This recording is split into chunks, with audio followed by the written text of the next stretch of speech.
This game is actually very true to the FireTeam Bravo series. It's the third-person shooter, more of an action game.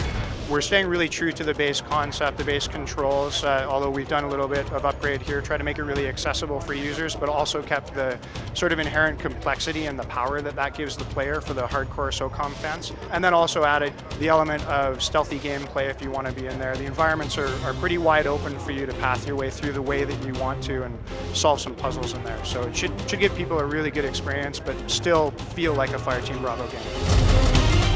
With this game, we wanted to really focus on the SEALs as kind of characters. So as opposed to the sort of former Socom games where you had the voice in the sky, the HQ, guiding the mission, telling you what to do, in this case, we're really getting down and dirty into the trenches with the SEALs. They're called into a conflict where all they really know is that there's some terrorist threat that involves probably some sort of weapons of mass destruction, and then they're dropped into a Baltic state to try and figure out what's going on and apprehend a former KGB agent to see if they can gain any leads. So from there on in, the story progresses without the SEALs knowing very much, and as the player goes through the story, we really discover it through our cinematic content and through the levels. In FireTeam Bravo 1 and 2, you had one AI SEAL that would follow you around and take commands. So we decided to go in with the full fire team for the SEALs. A four-man squad here was a little bit more powerful and an experience. So you can do great things with these guys. They will follow you around as a gun on your shoulder if you want, or you can command these SEALs to kill targets for you, to breach doors, to throw grenades at enemies, and you can actually queue up all those commands as well. So you can set up a scenario where you're just going to take out all the enemies in front of you in the first few shots if you want to do that.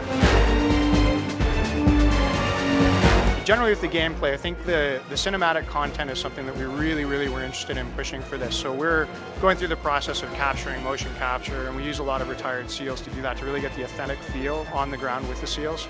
They're going to be in gameplay, run by the gameplay engine, so that they should stay really immersive while you're in them. They're fairly short sequences, so they give you information about the level, and that's how the player's really going to discover the story until you finally get to the end, which is a great, lots of interesting new mechanics that we haven't necessarily seen in FireTeam Bravo, just to round out the gameplay for you.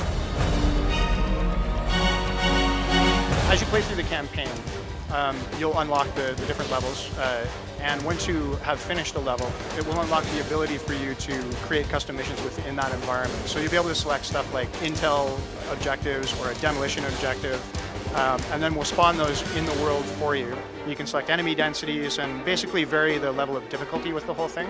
And as you go through, the more difficult you make your custom missions, the more command equity points, which is the currency for the game, the more you'll gain, the more difficult the missions are, and you can go back and then unlock weapons. So if you're stuck and you want that brand new weapon that isn't unlocked in the armory yet, you play some custom missions, and then you can move back into the main campaign flow.